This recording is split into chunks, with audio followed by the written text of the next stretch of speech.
Welcome to the Publishing Tech Talk podcast series.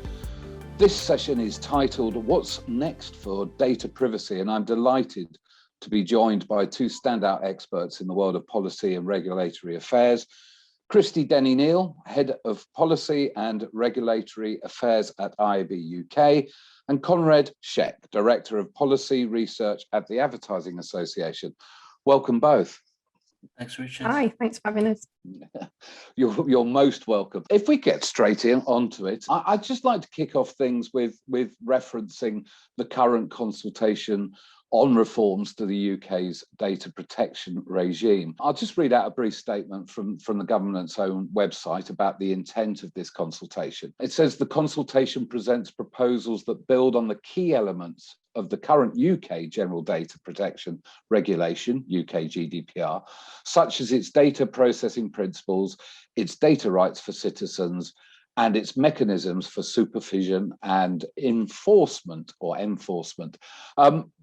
Boldly sort of wishy-washy, my view, obviously, but that's kind of what's out there. I think some of the things they're attempting to highlight is how this regulation will help support vibrant competition and innovation to drive economic growth, and a number of other similarly sort of general statements. But I'd like to start with you, Christie, if I may. In terms of general observation, following Oliver Dowden's announcement a few months back when he was still in the position at DCMS, announcing this review and consultation, is this a helpful intervention? Is it broadly a positive step by the government?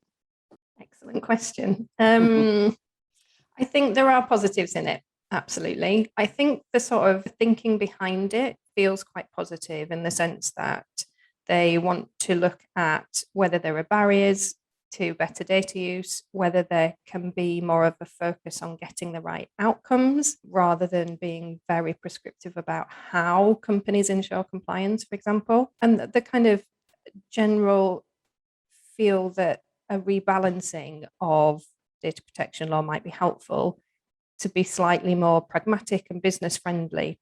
But obviously, there's always the tension between doing that and maintaining all of the rights that people already have. And the government's very clear in the consultation. It's not in any way seeking to reduce or limit the rights that people have or the protections that they have. So it's obviously quite a tricky challenge. So I think generally the kind of drivers are positive, but I'm sure we'll come on to talk about kind of practically how feasible the changes are and actually whether the benefits they have in mind can really be realised by UK businesses. I guess that's the big question. Yeah, that is the big question. I mean, Konrad, before we get into that, the same question to you, really. Is this a welcome intervention? What are the broad positives we could perhaps take from the announcement and the subsequent consultation? Just set some of the context. It's, forgive me to come bringing the B word back there, but a lot of this is driven by Brexit. So I think the government has a bit of pressure to show the benefits of Brexit. And one of the things that they promised is deregulation and reduction of bureaucracy and red tape. And obviously GDPR was one of those pieces of legislation which came under the crosshairs.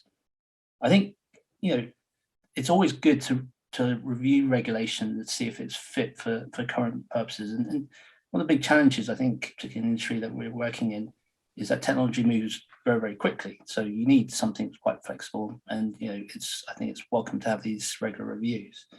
I think one of the drawbacks with GDPR, on one hand, it's a huge plus, the fact that it's a risk-based piece of legislation and gives it a lot more flexibility. But I think there's been a tendency to view it as a zero risk. So people trying to limit their liabilities, they've opted for zero risk in this. And hence, there's been over-interpretation of certain things, which I don't think that was the initial intention of GDPR. Now, that side, I think there's also some risk in that if we change GDPR too much, we might end up diverging from the EU's GDPR. At the moment, it's pretty much same, but the danger is that if we diverge, that then puts our EU data adequacy decision at risk. Now, the data adequacy decision is about allowing the free flow of personal data coming out from the EU to the UK. And we only recently got that decision from the EU Commission. And the EU Commission have basically said that they're a little bit worried about the UK's position and how it wants to position itself in the future. And they've actually put in a sunset clause should the UK divert. Now, that's something that needs to be put in mind. And I think it's really important that we can do these little small fixes, which is fine, but whole scale moving away to perhaps a more Atlantis approach will result in trade-offs. Yeah, data adequacy issue is I think really going to be the biggest conversation here for all of us. I think you both obviously within your organisations represent communities that are very most definitely present across multiple territories. And, Christie, on that point, I obviously read recently some comments you made in the trade press about potential concerns in this area. And obviously you're pretty close to a relatively important mechanic in terms of programmatic training, which is the consent framework, which again, run by IAB Europe, has a responsibility for the processing of data across multiple territories and the responsible behaviour of the vendors that provide that service within that ecosystem. What is the sort of the very real threat, and what provision can all communities, whether they're advertisers or the third-party vendor communities or the publishers themselves, what can they do to be covered across all bases, dependent on whatever those outcomes may be, without, if you like, facing something further down the line that has a more seismic impact because of a lack of awareness or preparation for potential outcomes? It's quite early to know, and I know that's not the answer that people want to hear, but I think the government's thinking is in its early stages. They're kind of putting forward proposals in some areas where there's multiple options for things that they might do, so it's quite difficult to know what to do to prepare. And that's always the kind of challenge when government looks to make these kinds of reforms, is that on the one hand, it's addressing concerns that businesses have a lot of uncertainty in some areas of GDPR, and they're trying to address that and to give businesses more certainty so that they can develop products and plan and innovate and those kinds of things. But by the same token, by looking at making changes, obviously that creates uncertainty itself. So I think it's about, number one, understanding what the government is looking to do and not looking to do. So they're not ripping up the rule book at all. And I think there's been, some of the rhetoric around what the UK government's looking to do here is obviously driven by, as Konrad said, the kind of politics and particularly the Brexit politics. So I think it's important to cut through some of that and understand on a more practical level what some of these changes might mean. And then I think it's about, also engaging with this process that the government has of making sure that they hear from businesses what the challenges might be, and actually where, if there are things that actually it's better that the UK government doesn't change for business because it would make things worse or create more problems, it's really, important that they hear that as well. If the idea is to help business and help innovation and help economic growth, if actually there are things that they're proposing that have unintended consequences, then obviously pointing those out is going to help. But there will be some kind of very practical decisions that businesses have to make.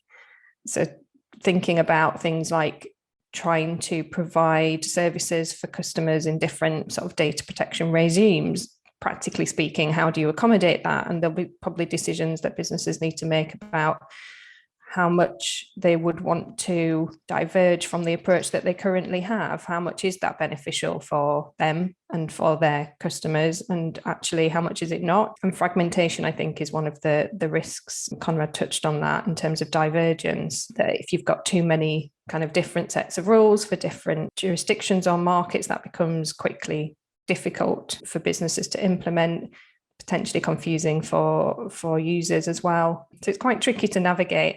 I think it's about engaging with the conversation, looking at the specifics, understanding what the practical impacts might be, and making sure that they're fed back into the conversation so that we can try to shape whatever the government does in the most positive way and try to limit some of the problems that the proposals might cause in practice.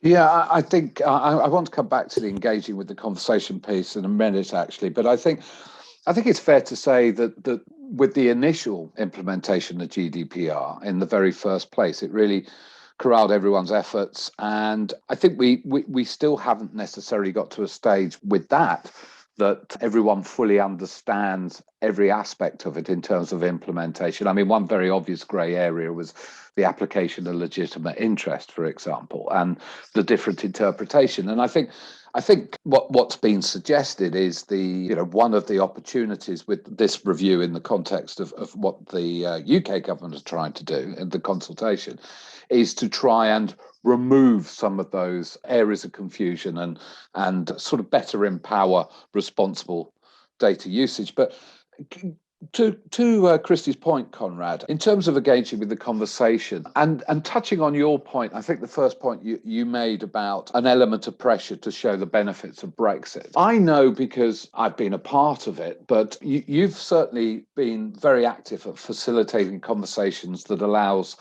the industry to feed back into the thinking that informs the behaviours of DCMS and what they're charged with. And the Advertising Association themselves provides regular forums for members and industry professionals to be able to be a part of that conversation.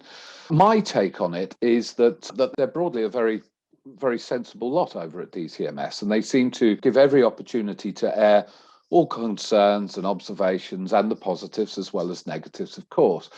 But do you feel, given your knowledge and relationship and a facilitator of, if you like, the industry's conversations that feed into those government decisions, do you feel that there is a kind of a conflict between a leader's agenda to be able to demonstrate that he's taken us on a journey that is going to be beneficial to all in the long term versus what is pragmatic and practical? Or do you think that joined up thinking within government and the practicalities of how DCMS will interpret the consultation and then apply where appropriate new data protection rules and regulations going forward? It's a massive question. And there's been a lot of studies in terms of intergovernmental department competition. And that's kind of normal because you have a politician which heads up that particular department. They want to leave a legacy. They don't want to be in that position and kind of do nothing. So there's always that kind of incentive to do something and leave that particular legacy. I think on your point about DCMS, my experience with them, they're generally a very open and friendly bunch. I think there's perhaps an issue, and touching the points of Christie, I think engagement is really, really key, because without us engaging with DCMS, you do run the risk of policy decisions then becoming disconnected with actual reality. And it's really, really important to keep that bridge and keeping the policy thinking there rooted down in actual practicalities, such that we don't get unintended consequences. And I don't believe in 1 second that anyone has any bad intentions. Everybody has their own ideas and different ways of trying to implement it.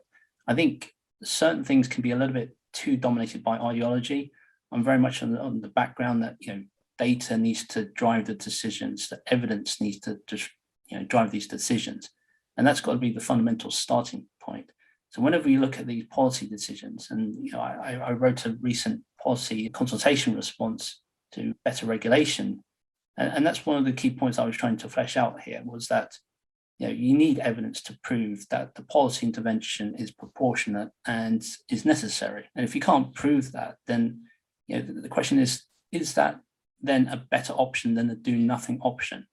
We need to look at these things carefully. Whatever decision that we do make, or the government makes rather, there is a trade-off.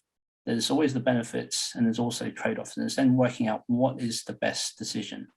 Yeah, it's interesting. When we were putting together this podcast series, we did actually reach out to both DCMS and the ICO to see whether they wanted to participate in any way. Both very positive responses, naturally, as you'd expect, based on the recent submissions around the Digital Markets Unit. DCMS were busy going through the consultation, and ICO, and it reminded me, of course, ICO is the regulator, not the policymaker, and ICO themselves were preferring not to comment at this stage because they equally had taken part in the consultation and provided their own observations. But I'd just like to go to a slightly broader point, which I think certainly from the community I represent troubles them. Back in 2016, when we knew that the GDPR was on the roadmap, but we didn't know what it would look like, we had the then head of policy at the ICO come and talk to our members, Ian Bourne. And the question was asked of him that, what does this all mean if Brexit does happen? Where does that leave us and our influence on this? And he sort of gave the Norwegian reference, I believe, which was to suggest that we'll have to apply the will of the European market, but we won't have any voice to help shape that discussion. Do you think there's an element of naivety potentially with regard to this current consultation, that regardless of the ambition of the government, the reality is that because we are in isolation, whatever those ambitions may be will always be subject to greater constraint or pressures from the broader marketplace? My viewpoint on this is that size of markets have a huge factor in this. When you look on the global stage, you've got the UK, which is a 60, 70 million population market. You've got the EU, which is somewhere between 3 to 400 million. The US is similar size. You've got China, which is like 1.3, 1.4 billion. For India, which is 1.2 billion. The difficulty is when you look at that from that scale there, we're a strong market, but we're quite small in scale compared to these others. And in terms of technology take-up, you need scale. And if you don't have that scale, the only thing is then to look at for, say, maybe niche technologies where you can get in there quickly and to set the standards on there. Because it's very, very difficult. At the moment, we've got, say, GDPR has been in since 2018, well established now. We've got other countries which are emulating some of those GDPR standards. There are other standards which are emerging, usually from collective blocks. So it becomes quite difficult for the UK's position to then come up with a new standard. It's very hard. It's not to say it's impossible, but it's really, really hard. I mean, why would other larger markets then take up a new standard if they're quite happy with the standard they have already? So, just looking at general kind of trade flows there, these things tend to happen. And again, the UK is on this quite a big push on to get data adequacy agreements with many countries, which in principle is great. We're definitely supportive of the idea of free flow of personal data with appropriate safeguards. But if you look at, say, the UK against a very larger market, does that lead to a situation where there's more data outflows as opposed to inflows and vice versa? I mean, if you, again, thinking about physical trade, that tends to happen. You have more manufacturing which is outsourced, and the tendency you'll end up buying more and more, and hence you have this trade imbalance. So, I mean, there's a lot of questions out there and a lot of things which we don't know the answer quite yet. I guess kind of part of the challenge is that we're going to have divergence in the UK regime anyway, because other regimes are changing. They're not standing still. We know there's a lot of scrutiny at EU level at the moment in terms of sort of, data and targeting, and it's kind of all being wrapped up with kind of broader issues around competition. There's also the never-ending revision of the privacy regulation at EU level. So there is change happening there. So naturally, there's going to be divergence between that regime that we used to be part of and our own regime anyway. So I think it makes sense for the government to be actively thinking about what it wants for the UK regime. But it's a good question as to how influential that can be. And obviously, we've kind of, again, post-Brexit, seen the UK sort of trying to align itself in different ways, but you can't get away from the fact that in terms of value of data exports, to the EU is absolutely massive. And if you look at the countries that the UK is targeting for trade deals, the value of data exports to the EU is about the same as the top 10 countries put together. So it would be naive not to consider kind of the implications of changes for things like adequacy. But at the same time, the government's very clear in its proposals. It believes that different regimes can still be adequate. And obviously, again, the politics is all at play here, and a lot of that kind of clouds some of the what's actually being said in practical detail. And it's very true. There are lots of countries who've been deemed adequate by the EU who have very different data protection regimes. So clearly the government doesn't want to see that as a constraint, but equally diverging in such a way that's so different from other bigger, more powerful markets or regimes is obviously not sensible. And again, the government acknowledges that. I think it's their kind of proposals are quite helpful in the sense that they have acknowledged these challenges and they've clearly thought about them. Whether they've got the right answers to them, different question. Whether they've worked out the impacts in the right way or whether they've missed anything, remains to be seen really. But they do at least have all of these things in the forefront of their thinking. They're very conscious about all of the kind of tensions that there are in trying to make changes and at the same time trying to reposition the UK's place in the global market. Yeah, I think both really valid points that you guys make. I suppose the positive we can take is that we should be grateful that we have in the government and DCMS here a commitment to establish a very clear position. And I think that is helpful. There's no doubt about it. I look at their 10 tech priorities, which ultimately is at the heart of this consultation, which is the 10-point motivation for how they intend to deploy digital tech to build back a better, safer, stronger Britain. I sound like Boris saying that. I think he's on telly too much. But when I look at them, I don't want to be sounding like a cynic, but they're very broad statements. They're rolling out world-class digital infrastructure nationwide, unlocking the power of data, building a tech-savvy nation, keeping the UK safe and secure online, fueling a new era of startups and scale-ups. I mean, obviously, I'm not a politician, but I am beginning to become more versed in the disciplines required to succeed in policy and public affairs, which you guys are experts. But there doesn't seem to be any substance there. And I think what I'd like to ask now is a much more pragmatic question. I obviously predominantly represent a community of public. Obviously, within IAB, you have the tech community and publishers within your environment. And I think anybody that relies on advertising to sustain their business in whatever way is part of that advertising association community. And within your forums and our forums, and where we've converged, what's been very clear is that the practicality of implementing what is required under changes in legislation can be a massive drain on individual organisations, a drain on resource.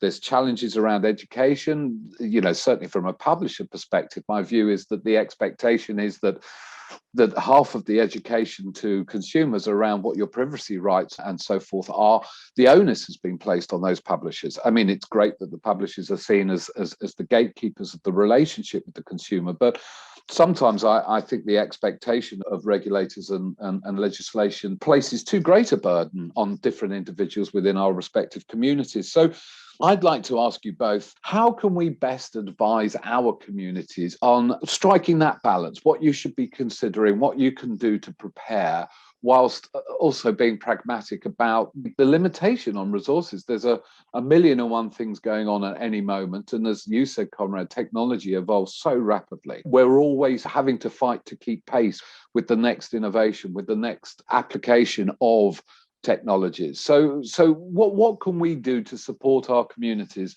aside from obviously providing a voice for them within these broader consultations with government and so forth? How do you advise at IAB your members on being best placed to be able to limit the drain on resource whilst being prepared for future outcomes and interpretation on regulation?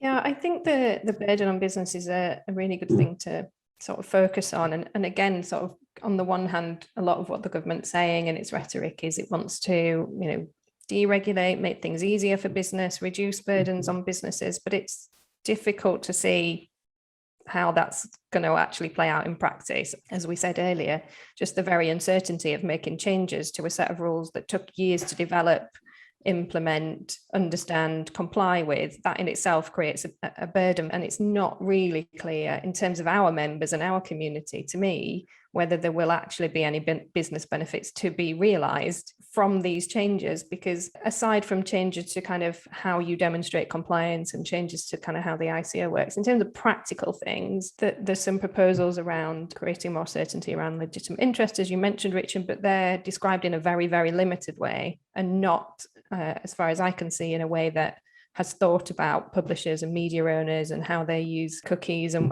which of their activities might be able to rely on legitimate interest. So there isn't a depth of understanding there. And so there's probably not a very good understanding related to that of what that would mean for those businesses in government, in the departments that have been looking at this. Similarly, there are potential changes to cookies and kind of cookie consent, which there's a few different options that are set out. It's unclear kind of how they interact with each other. It's unclear. They vary quite wildly from saying, well, we'll increase the kind of types of cookies that don't require consent to maybe we could get rid of cookie consent altogether. And when you've got such variance and therefore varied impacts, it's really hard to work out how to plan for that. Isn't it? Yes, yeah. And so I think it's, unfortunately, that there is going to be a job, and this is obviously where the trade associations come in and play their role of trying to ensure that our members know what the latest thinking is, know what the options are that are on the table, that we influence as far as we can the government's thinking on these with real practical business input and impact. But there is an investment job that companies have to do in terms of compliance, and it would be unfortunate if these changes actually increased that workload, that resource demand, because it's clearly not the government's intention to do that. They have talked in the consultation about, trying to think in a smarter way, really, about how businesses need to invest resource and, whether, for example, the data protection officer requirements, whether they're actually proportionate and the burdens they can place on businesses. I think for our kind of members, the nature of what most of them do means that that's always going to be a requirement, but it illustrates the government has thought about these kind of things. I think your point about relying on consumer-facing businesses online to do the work of explaining to people privacy and rights and how transparency works and all of those kind of things is a really good one. And those responsibilities, as it were, or requirements are unlikely to go away. Even if there are changes to cookies and consent and how people make those kind of choices, it's still probably going to fall on those businesses who have the interface with people to do that work. And maybe that's something that the industry could coalesce around, is a really strong push for government to invest more in thinking about how to educate people about data use, because I think the ambitions of GDPR were very lofty. Then, as you set out in those sort of top 10 tech priorities, they're really hard to argue with, but really, what's the detail? And I don't think GDPR has really achieved its ambitions in a lot of senses around transparency and choice and control for consumers. And I don't mean that in a practical sense. I think in a practical compliance sense, yes, it has. But do people really understand more? And the answer is probably no. And I think that shows you that you can't achieve that understanding through sort of this kind of legislation and regulation. You need to think differently about how you have that conversation with people, especially in this digital age when it's really important that everybody understands what's happening and how to make the right choices. But you can't achieve that through cookie banners and CMPs. It's just not realistic, I think. I agree. I think you make a really salient point about the importance of us emphasising to government their responsibility to play a far more involved role in the overall education. I think one thing that kind of amuses me when we talk about, and we're all part of conversations about a post-cookie era, initially people think of cookies purely in the context of advertising. And of course, it's so much more than that. It informs every other aspect of the benefits that consumers have around editorial choice and selection. But equally, when we've looked at solutions beyond that, so many solutions actually still within them rely on cookies to be able to deliver a post-cookie solution, which I find is ironic. Yeah, I pretty much agree with everything Christie has said there, and some of the points you said as well, Richard, I think are quite salient too. I mean, the whole idea of this, there's a lot of sloganism coming out from government, but lack of detail. I mean, the key issue is digital is actually quite a new frontier for regulation.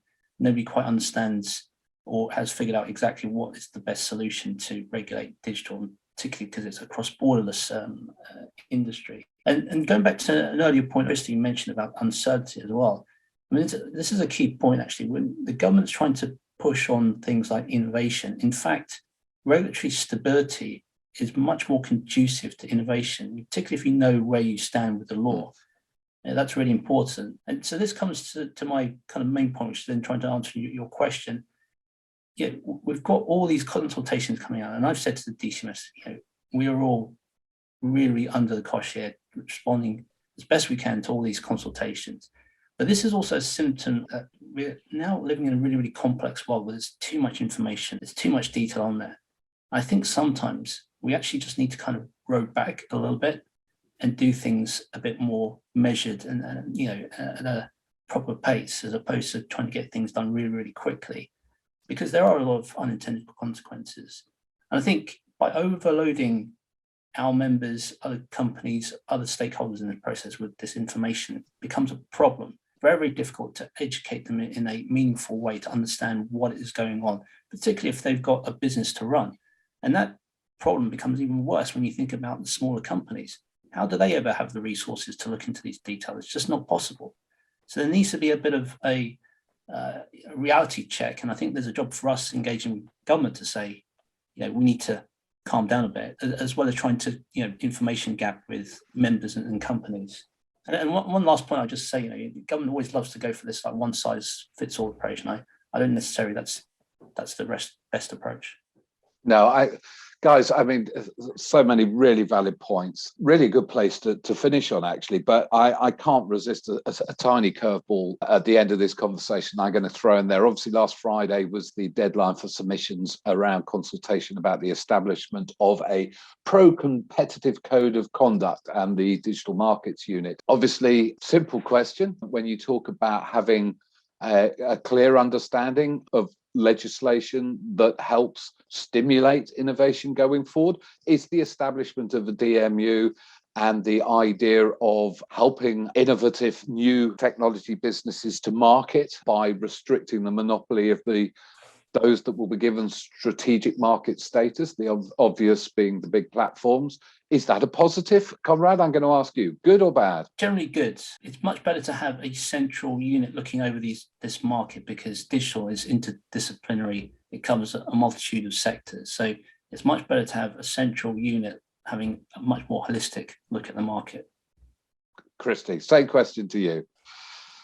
Yeah, overall good, I think. I think one of the reasons it's good, though, apart from the sort of direct objectives that the government has in setting up the DMU, is in terms of what we've been talking about, starting to think about how regulators work better together. And I think those kind of indirect benefits, which are also sort of mentioned in the data reform consultation as well, about thinking about how policy in one area affects policy in another area, and privacy and competition are obviously a really pertinent example there.